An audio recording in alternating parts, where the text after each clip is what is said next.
Oh god, why'd I have to be Friday? The responsibility is killing me right now.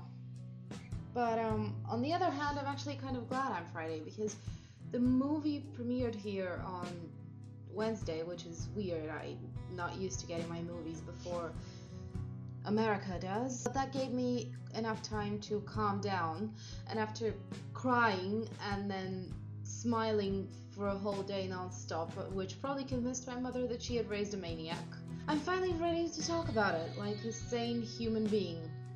And I hope I can do it justice. So, the movie itself, well, I think we can all agree that they could have done a few things differently, such as the final battle, which was nothing like what Joe Rowling described in the book. Neville's Last Stand was completely different from what it was supposed to be. Lupin's and Fred's deaths were only vaguely mentioned, which was kind of offensive. But other than that, and I may get a little bit of hate for this, but I liked it. I did like it, and I think for once they finally did the series justice, because even with all the misinterpreted and all the missed moments, all the pandering to people who had not read the books or had not read the books carefully or had not understood the books, the mood was still there. For the entire first half of the movie, it was constantly hinted that this is it, it's over, it's done. While that's not something that I'd like to be reminded of, the moment Ron kissed Hermione in the Chamber of Secrets and I just burst into tears, it felt terrible, but it felt great all the same. Maggie Smith and Alan Rickman were absolutely brilliant in this, especially Maggie Smith, because Minerva McGonagall is such a cold, distant, and emotionally repressed character in most of the books and most of the movies, and then in one of the beginning scenes of Deathly Hallows, she just opened a can of severely emotionally affected whoop-ass on Snape's person, and I thought that was just brilliantly done. Whereas Alan Rickman himself acted that destroyed, wrought, emotionally damaged man so well.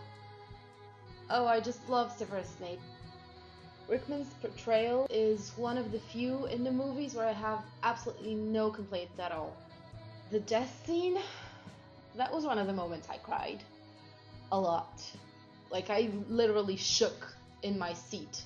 And my friend kind of laughed at me, but she knows how much of a crazed fanatic I am, so she went easy.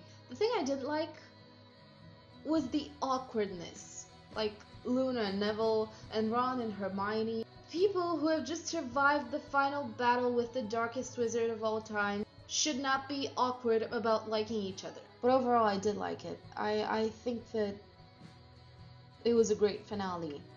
It was a great way to send off the series. I've come to terms with the fact that the movies are never going to come close to the brilliance of the books.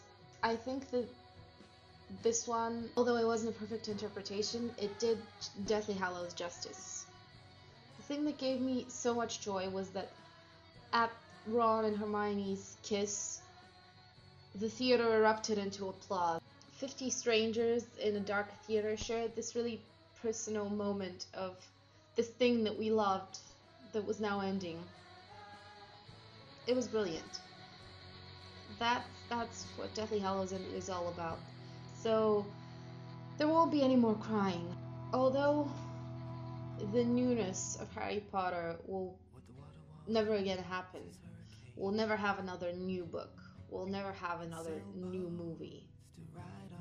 We still have everything. We still have the series. Tomorrow I'm going to a book reading party. A freaking book party. How can anyone say that it's over when things like this are happening?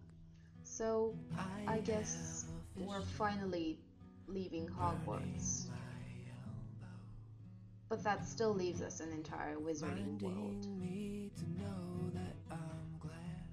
all was well. John, I'll see you tomorrow.